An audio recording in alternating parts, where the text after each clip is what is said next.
को जेल के कपड़े दिए गए और उसे नहाने के लिए भेजा गया। जॉर्ज ने कहा उसे गर्म पानी चाहिए, उसके बिना वो नहीं नहाएगा। गार्ड्स ने उसे दूसरे तरीके से समझाने की कोशिश की पर उनका तरीका उन्हें ही भारी पड़ गया। जब उसे उसकी सेल में लाया जा रहा था तो कैदियों ने उसकी हालत का मजाक उड़ाया। उनमें से एक ने उसके मुंह पर पानी फेंक दिया, जिसके बाद जॉर्ज अपना आपा खो देता है और उसे घायल कर देता है। जब वो अपने सेल में आया तो ये सोचते हुए कि वो ज्यादा दिन तक यहाँ नहीं रुकने वाला, वो जल्दी से अपना मुंह धो लेता है और सोने चला जाता है। अगली सुबह सभी कैदियों को सेल से बाहर निकाला जा रहा था। स्टीवी उसे कहता है कि मैं तुम्हें परेशान नहीं करना चाहता, पर अगर उठ जाओगे तो बेहतर है। उनके दरवाजा खोलने तक अगर तुम बाहर नहीं गए तो वो दरवाजा दोबारा बंद कर देंगे, फिर पूरा दिन ना खाना मिलेगा ना बाहर जा पाओगे। जॉर्ज को वो बिल्कुल पसंद नहीं था। उसने कहा अच्छा सुन, एक बात अभी साफ कर देता हूँ, एक जेल में क्या होता है मुझे बताने की जरूरत नहीं है। दोपहर के समय जॉर्ज जब कैफेटेरिया में लंच कर रहा होता है तब बोयका उससे मिलने आता है। उसे देखकर सारे कैदी डर के मारे खड़े हो जाते हैं। स्टीवी उसे कहता है कि मैं तुम्हें डरा नहीं रहा, मगर उससे पंगा लेना ठीक नहीं। बोयका अपने आदमी से जॉर्ज को धमकाने के लिए कहता है, पर जॉर्ज उसे एक जोर का घूंसा मार देता है। वो बोयका से कहता है कौन है तू, यहाँ का दादा है क्या? जितनी भद्दी तेरी शक्ल है उतना भद्दा तेरा नाम। ऐसा कहकर वो उसके मुंह पर अपना जूठा पानी फेंक देता है। बोयका से ये बर्दाश्त नहीं होता और उन दोनों के बीच फाइट शुरू हो जाती है।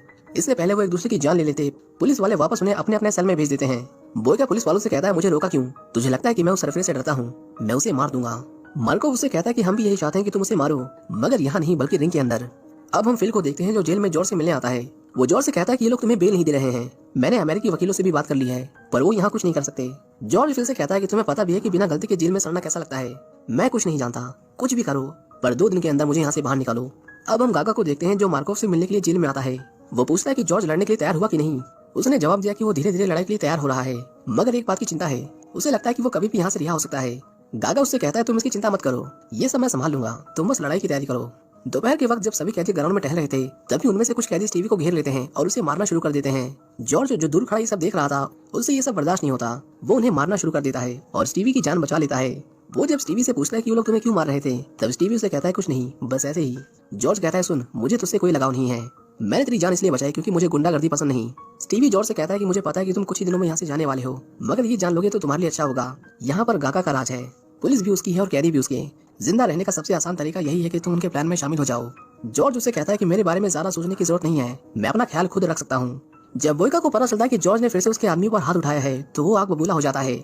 वो जॉर्ज से कहता है कि ये मेरा इलाका है, यहाँ तेरी नहीं मेरी मर्जी चलेगी, तुम उसे रिंग में मिल फिर तुझे बताता हूँ। जॉर्ज कहता है रिंग या तेल लेने, मैं इसी वक्त तुझे बर्फ में गाड़ देता हूँ। वो दोनों फिर से आपस में लड़ना शुरू कर देते हैं पर वक्त रहते पुलिस वहाँ जाती है और उन्हें अलग कर देती है। शाम को जब बोयका फाइट के लिए तैयार हो रहा होता है तब लोग मैच शुरू होने से पहले ही बोयका पर गोली लगाना शुरू कर देते हैं। गागा मार्कोव के पास कॉल लगाता है और उससे पूछता है कि आखिर ये सब क्या हो रहा है, जॉर्ज कहाँ है?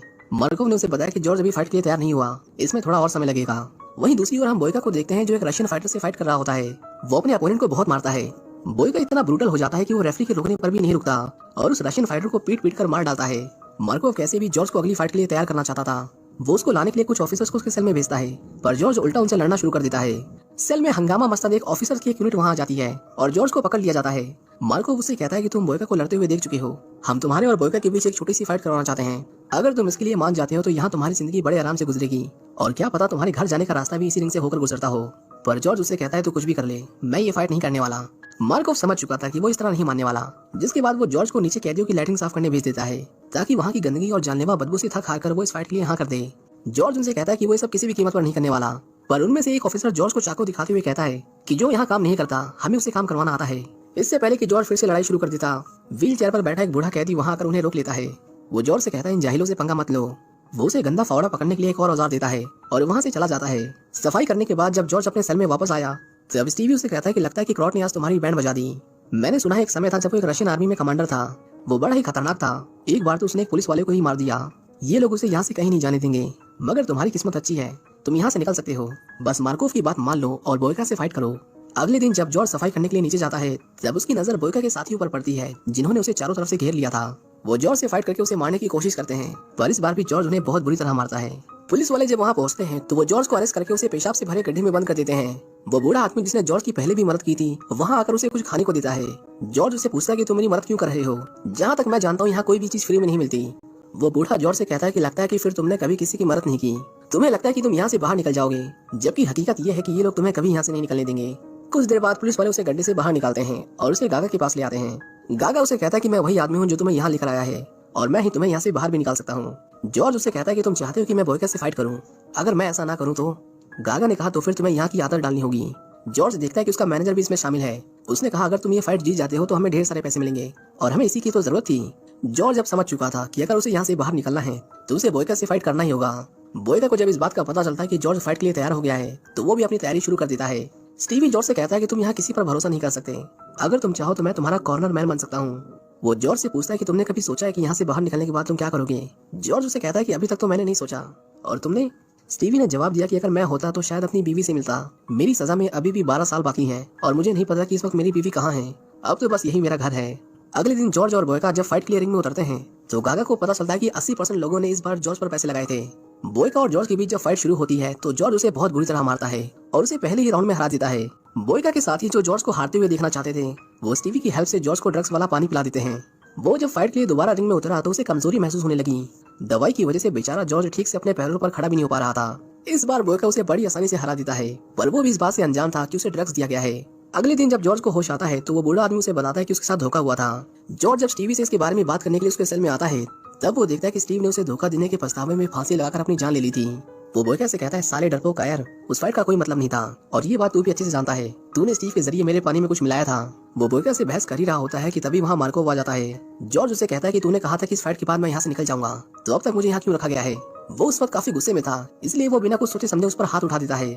मार्कोव को भी उस पर बहुत गुस्सा आया, जिसके बाद उसने उसे पोल से बनवा दिया और इस कड़कती सर्दी में उसे सारी रात बाहर रखा जाता है। वहीं दूसरी ओर हम फिल को देखते हैं जो जॉर्ज को जेल में रखने के लिए गागा से कुछ और पैसे मांग रहा था। गागा उससे कहता है तुम्हें उसकी चिंता कब से होने लगी। वो फिल को कुछ और पैसे देता है, पर जैसे ही वो जाने के लिए अपनी कार में बैठा उसने उसे मरवा दिया। जॉर्ज कहीं इस ठंड में मर न जाए इसलिए वहाँ पर मौजूद कैदी उसे खाना, पानी और कपड़े देना शुरू कर देते हैं ताकि वो अपने शरीर को गर्म रख सके। अगले दिन जब गागा जॉर्ज से मिलने के लिए जेल में आता है तब उसे पता चलता है कि मार्कोव ने पूरी रात उसे पोल से बांध कर रखा हुआ था। गागा मार्कोव से कहता है कि मैंने तुम्हें कहा था कि मुझसे पूछे बिना कुछ मत करना, अगर उसे कुछ हुआ तो मैं तुम्हारी चमड़ी उधेड़ दूंगा। वो जॉर्ज से मार्कोव की तरफ से माफी मांगता है।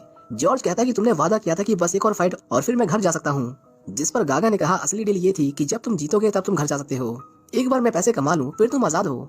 जॉर्ज गागा से कहता है कि मैं बोयका से फाइट करूंगा, लेकिन इस बार कोई चीटिंग नहीं, न मेरे साथ न बोयका के साथ। गागा ने कहा ठीक है, मुझे तुम्हारी शर्त मंजूर है, पर याद रहे कि तुम्हें जीतना होगा। जॉर्ज जब अपनी नेक्स्ट फाइट की तैयारी कर रहा था तब क्रॉट उसे मिलने आता है। वो जॉर्ज से कहता है कि तुम्हें इस फाइट को जीतने के लिए कुछ नए पैतरों की जरूरत है और मैं इसमें तुम्हारी मदद कर सकता हूँ। मैं मिलिट्री से हूँ, भले ही मुझे फाइट नहीं आती, पर दूसरों को चोट पहुंचाने की ट्रेनिंग मैंने भी ली है। जॉर्ज बोयका के इस्तेमाल किए हुए पैतरों को याद करता है और फिर से अपनी ट्रेनिंग में लग जाता है। क्रॉट जॉर्ज को बताता है कि एक फाइटर पिरामिड की तरह होता है, मगर उसका ठीक उल्टा, अगर तुम उसके पैर नाकाम कर दो तो वो कुछ नहीं कर पाएगा। दिन भर कड़ी ट्रेनिंग के बाद जब वो शाम को क्रॉट से मिलने आता है तब वो देखता है कि दीवार के पीछे उसने किसी की फोटो छिपा रखी थी।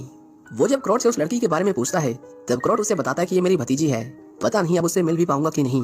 जॉर्ज पूछता है आखिर तुम यहाँ कैसे फंस गए, जिस पर क्रॉट उसे बताता है कि जब मैं मिलिट्री में था तब मेरे छोटे भाई ने घर के पास के एक बैंक में चोरी की थी। मेरे भाई की एक वाइफ थी जो प्रेग्नेंट थी, उनके भविष्य के लिए मैंने ज्यादा ना सोचते हुए इल्जाम अपने सर पर ले लिया और उन्होंने मुझे यहाँ भेज दिया। जब मैं यहाँ आया तो मुझे कुछ महीनों तक बहुत टॉर्चर किया गया, जिससे परेशान होकर मैंने यहाँ से 2 बार भागने की कोशिश की, पर दूसरी बार थोड़ी गड़बड़ हो गई और एक पुलिस वाला मारा गया।